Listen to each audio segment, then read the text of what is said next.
So welcome to video lecture series on programming in C and data structures.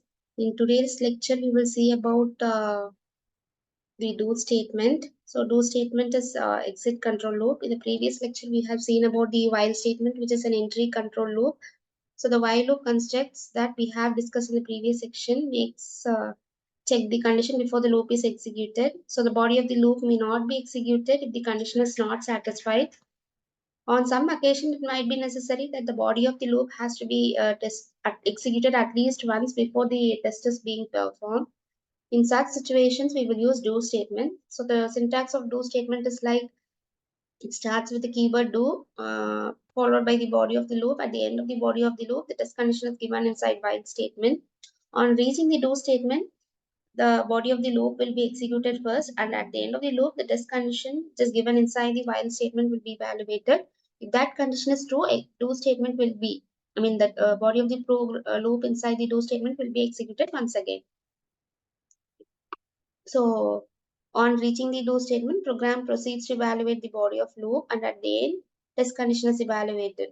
So as I said before, this is true. The program continues to evaluate the body of loop at least once. This process continues when the process of executing the body of the loop continues as long as the test condition is true. So when the condition becomes false, the loop will be terminated and control goes to the statement that appears immediately after the while statement. Since the test condition is evaluated at the bottom of the loop, the do while construct provides an exit control loop, and therefore body of loop is always executed at least once. It is called as exit control loop. The do while is called as exit control loop. So here is an example. So I have initialized value sum equal to 0. I'm adding the numbers. So the body of the loop is given inside do statement. So as we have discussed earlier, the body of loop need not be a single statement. More than one statement can be given inside. Here we have 3 statements inside the body of the loop. So initially it all asks for the a number from the user. Once the user enters the number is added to the sum.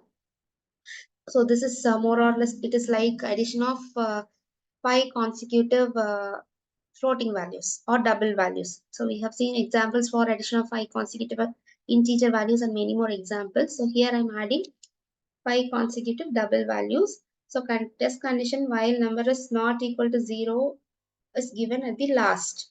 So the body of the loop, so the value will be consecutive floating values will be added as long as the test condition is satisfied. So once this test condition is false, body of loop will not be executed. The control is transferred outside the looping statement or outside the test condition, which is given inside while statement. So what we have outside the while statement is we are printing the sum. So initially, so value is given as 1.5. So when the next value is given, that value is added to 1.5. When the third value is entered, again it is added to the sum of first 2 values. And when fourth value is entered, it is added to sum of first 3 values. When the fifth value is entered, again it is added to sum of first 4 values. And for the sixth time, the condition will be false. So the control is transferred outside the loop and sum 4.70 will be printed. So next is the for loop. So for loop is again an entry control loop. So initially it checks for the condition before the body of the loop is executed. So the syntax of for loop is like initialization followed by test condition and then increment.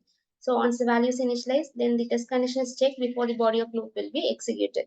So yeah, initialization is done using assignment statement.